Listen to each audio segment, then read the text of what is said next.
যিনি ফরজ করেছেন তিনি আল্লাহর দিন বিজয় করার কাজ ফরজ করেছেন। তাহলে একটার ব্যাপারে কোনো বিরোধ নাই, এদের ব্যাপারে বিরোধ কারণ কেন? তার মানে আমি বুঝিনি, আর কেউ যদি বিরোধিতা করে তাহলে আমি বোঝার পর বিরোধিতা করতেছি। কারণ কি, যে দিন চালু আছে এই দিন যদি সরে যায় তাহলে আল্লাহর দিন যদি চালু হয় আমার নেতৃত্ব থাকবে না, এটাই ভয়। তাহলে আমি যদি রোজা ফরজ মানি আমাকে ওটাও ফরজ মানতে হবে, যদি না মানি তাহলে আমি কোরআনকে অবিশ্বাস করলাম, আমি কোরআনকে মিথ্যা মনে করলাম, অতএব আমার জায়গা জাহান্নাম। আমি নামাজ পড়বো, রোজা করব, সব করব, কিন্তু দিন বিজয় করার কাজটাকে অনীহা দেখাবো, বলবো না, বিরোধিতা করব। আমার আল্লাহ বলছেন তোমার ঈমান অপূর্ণাঙ্গ থেকে গেল। তাহলে আসুন আমরা এই অর্থনীতির ব্যাপারে কথাগুলো যদি শুনি আমাকে টনক লড়ে দেবি। কোথায় অর্থনীতি আর কোথায় হলো সুদনীতি? ময়না, বাংলাদেশে যে টাকা আছে আহারে, এগুলোর জাকাত দিলে একটা মানুষ কিস্তির দেবে না বারে। টাকা ব্যাংকত না এটা ফিরিজত হচ্ছে, ফিরিজত গত 2 বছর আগে ফিরিজত থেকে মেলা টাকা বার করতে, খালি 1000 টাকা সে লোড দেখলে মনে আল্লাহ কি রে এত টাকা রে, আর গরিব মানুষ ভাত পাচ্ছে না। চাউলের হারার মধ্যে টাকা, বিদেশের ব্যাংকর টাকা। কারণ কি, এই টাকা সঠিকভাবে ইউটিলাইজ হচ্ছে না, যার কারণে আজকে বাংলাদেশে আমাদের কারু আবাদত হচ্ছে না। এই যে সুদ ভিত্তিক অর্থনীতি থাকার কারণে আমার এই জুব্বার যে কাপড় ফ্যাক্টরি তৈরি হয়েছে, এই ফ্যাক্টরির মালিক 500 কোটি টাকা সুদে লোন লেছে। আমার এই পায়জামা জুব্বার ভাগে পড়ছে 12 আনা, যার পাঞ্জাবি তার 6 আনা, যার শার্ট তার 3 আনা, যার গিঞ্জি তার 1.5 আনা, যার খালি গাও তার সুদ নেই। আর আপনি করছেন নামাজ পড়বো বা গোসল করে একবারে 13টা আর কানা কাম, তার 1 নাম্বার শরীর পাক, ওই লেমন ডিউ কসকো সাবান দিয়ে গাও তেনা দিয়ে গামছা দিয়ে নেট দিয়ে কোস্টেল দিয়ে দা টিভির গ্লাস ড্রেসিং টেবিলের সামনে দাঁড়িয়ে ডিসকভারির স্প্রে করছে।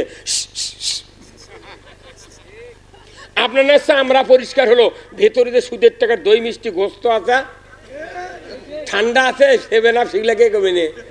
তাহলে ওই লারি ভুড়ি চিড়ে ওগুলো বার করে ধুইয়া সিলাই করে ঘাও শুকা লেগে জুম্মার যাওয়া লাগবে। কতক্ষণ অর্থনীতি যে সুদের থাকে মাথার থেকে পা পর্যন্ত 1 ইঞ্চি জায়গা ক্লিয়ার হবে না। আপনি যদি মনে করেন আমি সুদের থেকে বাঁচতে চাই, তাহলে 6 পুরুষ আগে আপনার সুদ বন্ধ করা লাগতো। হ্যাঁ কতক্ষণ? আচ্ছা, আজ থেকে 30 বছর আগে বাংলাদেশে এই বিদেশি গাভী আসছিল, তখন আসছিল কি দেশের কিটকিটা গাভী, হাফ কেজি দুধ খিলেলেও দুধ হাফ কেজি, না খেলেলেও দুধ হাফ কেজি। 15 দিন গাও ধোয়নি, পেশাব লাল হয়ে গেছে, তাও দুধ হয়। সরকার দেখলো যে এই দুধ দিয়ে তো ঘাটতি পূরণ হয় না, তখন কি করা লাগবে, বিদেশের থেকে অস্ট্রেলিয়ার সারের প্রজনন এনে কিটকিটে গাভীর মধ্যে এই টিওলো পশু চিকিৎসক থানা নাই, ওরা এসে ট্রেনিং দিয়ে ঢুকে দিল। 10 মাস পর যে বাচ্চা দিল তার 20% হলো অস্ট্রেলিয়া আর 80% হলো দেশের কিটকিটে। আবার ওই বাছুর বড় হলো, আবার দিল, আবার 10 মাস আবার দিল। এই করতে করতে দেখা গেল 6 বিয়ান পর একটা বাছুর হলো বকন, গাও চকরা পকরা, জিবে সাদা। তখন ওরা করছে এইবার আপনার 100% এটা অস্ট্রেলিয়া। কয় বিয়ানের পর?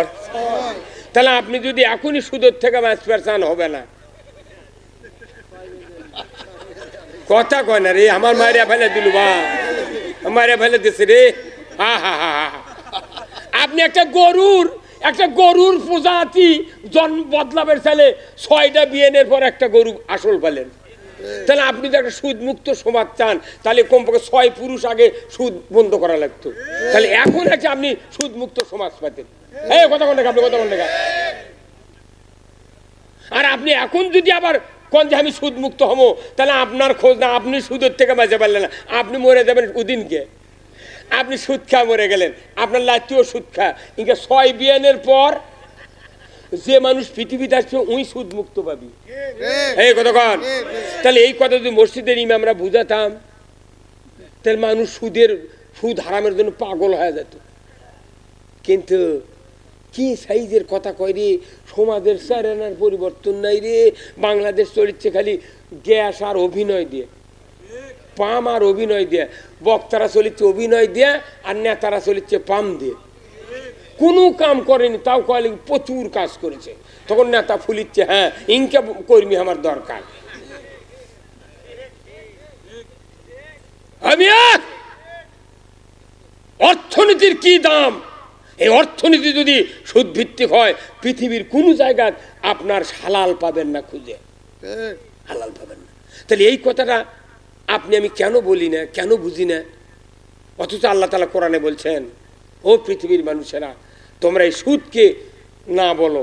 অনেক সময় দেখি বিভিন্ন জায়গায় পেপার পত্রিকার কাগজত লেখা আছে যে মদকে না বলুন, কথা কয় না রে, যৌতুককে না বলুন, যৌতুককে না বলুন। আচ্ছা যৌতুককে না বলুন যাই করলু গরিবের জন্য ওটা।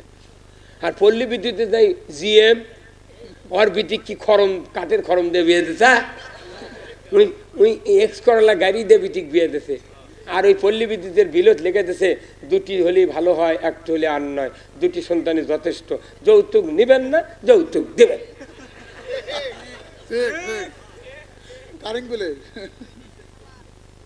কান কি হচ্ছে, আহা হা। একটা পল্লী বিদ্যুৎ অফিসের দেন কি মারিং। একটা মিটার নিতে আমি 1000 টাকা জমা দিয়েছি ফার্স্টে, এখন প্রতি বিলত মিটার ভাড়া 20 টাকা 10 টাকা। এরা কত বড় দুর্নীতি রে। প্রতি মিটার প্রতি মাসে কি মিটারে ভাড়া লাগবে? কেন বাংলাদেশের মানুষ বুঝে না? আমার জায়গাতে তুমি পুল পুঁতিছ,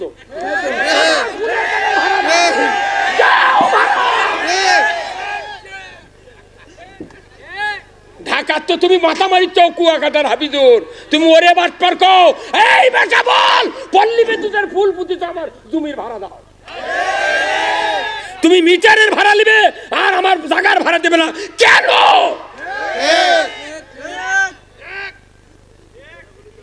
দোকানদার বাকি নেয়, খাতার সামনে দাঁড়িয়ে থাকে কোনটা কত টাকা বাকি থাকলো, আগেকার বাকি কত, এখনকার বাকি কত, তাহলে কত জমা দেন, জের কত থাকলো। আর ওই গারস্থ বাড়িতে নেই পল্লী বিদ্যুতের কাছে কখন কি লেখে যেতে ঠিক নেই। হাই রে পাগলের দল,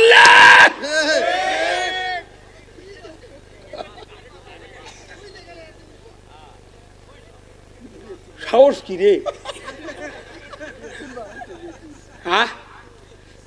আবার এই বিল বাকি বললে সুদ দেওয়া লাগিচ্ছে। আপনি কিস্তি না নেন, লোন না নেন, পল্লী বিদ্যুতের বিল যদি বাকি বাড়ে আপনাকে ফাইন, ইংলিশে ফাইন, বাংলায় হলো জরিমানা, আর ওই ফার্সিতে সুদ। আপনি পীর হলেও সুদ দিতে হবে, আপনি বেকারে দিতে পারেননি, তাহলে সুদের থেকে কেউ বাঁচিচ্ছে না। কলজা কেউ কয় না, যুক্তিবাদীর টাকা ওঠে। সাহস কিনে একটা মিটার কিনে নিছি 1000 টাকা দেয়, তুই মাসে মাসে ভাড়া লিখছু, কতদিন তোর ভাড়া নেওয়া লাগবে? এটা দেখি যে যমুনা ব্রিজে লাগান টোল,